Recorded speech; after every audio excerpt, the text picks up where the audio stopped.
So you want to read more. That's amazing, and I'm really proud of you. I think there's a couple ways to make the whole reading process easier, and if you have a goal to read a certain amount of books, I think these tips can definitely help you.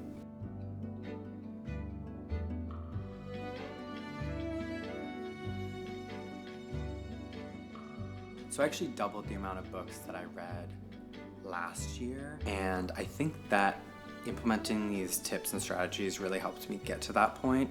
It helped me cultivate more of a love for reading, and now it's something I do every day. Like anything that's important, you do have to want it. You do have to put effort into it. It's not just gonna happen overnight. It's something that you kind of have to work to, but I think my tips and strategies will make it a lot easier and more of like a fun, rewarding experience. So my first one, and like maybe most important one, is to read 50 pages when you're starting a book. It doesn't matter how long it takes you to read these 50 pages, but you should really try to do it in one sitting. Now, the reason I think 50 pages is a sweet spot is because most books are between 200 and 300 pages. For longer fantasy books, I would maybe bump it up to like 50 to 100 pages, but 50 pages in one sitting is my tip and my sweet spot. I think that it gives you enough time to get immersed in the story, you get introduced to all the characters, you get introduced to the setting, and the plot is sort of starting to get set up, or if it's a character-driven story, you're starting to get introduced to the characters in a more meaningful way. If you're reading 5 pages here, 5 pages there, you're gonna be pulled out of it and you're gonna be distracted. If you sit and it takes you 2 hours, it takes you 1 hour, it takes you 3 hours to read 50 pages, you'll know at that point if you wanna continue reading the book. My second tip is to make time for reading.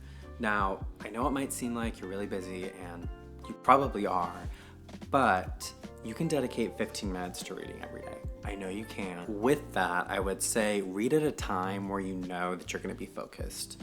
So for me, I read on my lunch breaks, and I read on the weekends in the daytime, because I know if I read at night in my bed or something like that, like right before bed, I'm gonna fall asleep. So I do that, but I typically read like Mary Oliver poetry or something that's nice, that sort of like cradles me into sweet dreams. So tip number 3 is to bring a book with you wherever you go. Wait a minute. I think that even if you fit something small in your bag, if you see it when you're sitting down, you're more likely to pick it up, hopefully, than your phone. Now, this one does take some practice, but for me, I have a Kindle. This is so tiny, and it can typically fit in like any sort of bag. So if you're finding that you need something a bit more portable, I do recommend an e-reader. There's also like Books Palma, there's ones that are like phone-shaped size ones, and maybe you'll feel more naturally inclined to pick something that's a little bit smaller up, since we're so used to always having a phone in our hand. So tip number 4 is to read a popular book. James just won the National Book Award, and it's excellent. I highly recommend it. Super popular, a lot of people are reading it right now. I deemed it the book of 2024. These are all pretty popular books, and I think you can get involved in a community by reading something that's really popular, or sort of like having a moment. You can search on TikTok or Instagram or YouTube to see what other people are saying about the books, and you can share your opinion and kind of feel like part of a community.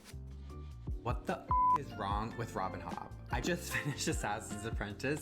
That's also a big part of number 4, is see if you can join a reading or book club. There's a lot that are happening in person. There's a lot that are happening online.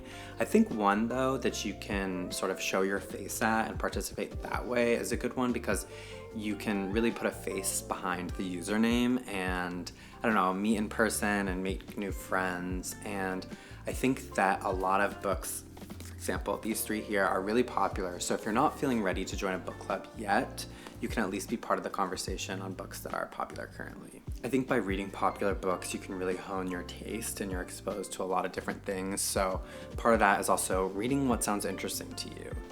Wow.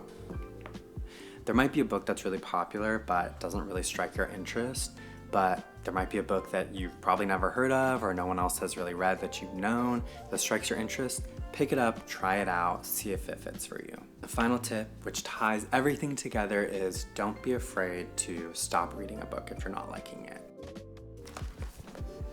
I can't do this anymore. I do not want to read this book for another page. it's going back on the shelf. In the bookish community, we kind of call this DNF, which means did not finish.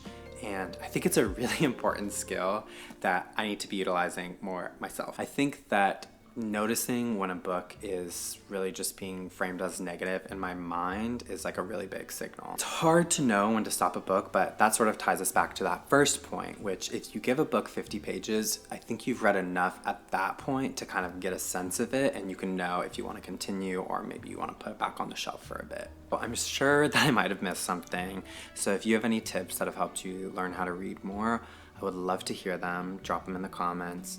And if you've tried and implemented any of these tips, I would love to know how it's working out for you. Reading is such an amazing, wonderful hobby. It's taught me so much.